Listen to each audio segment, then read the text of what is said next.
Hi, I'm Dr. Allie, and today I wanted to talk a little bit about bias.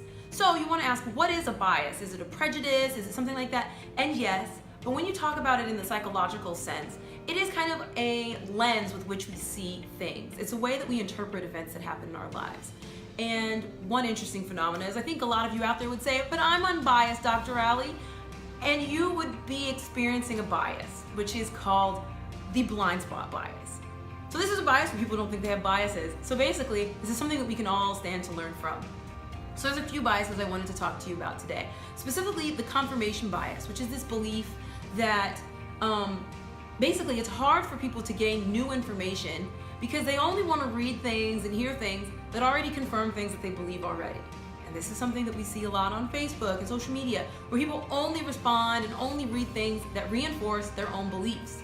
Then there's this other one called the availability heuristic, which is, even though it's a heuristic, is actually a bias. And it's this concept that the more you hear something, the more you tend to believe it. It's the reason why people are more afraid of flying than they are of driving, because when there's a plane crash, you hear about the plane crash. You don't necessarily hear about every single car accident that happens. And so it makes you feel like the possibility of dying in a plane crash is much more possible when it actually isn't. And then the last bias that I really wanted to talk about is called the bandwagon effect. And this is something that we're seeing every day, where people will do things just because people like them also do these things. It's kind of like when your mom told you, like, if your friends jumped off a bridge, would you? And the honest answer is probably, because humans have evolved to need one another, and we tend to want to agree with the people around us.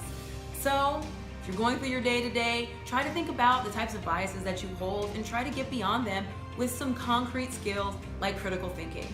All right, bye.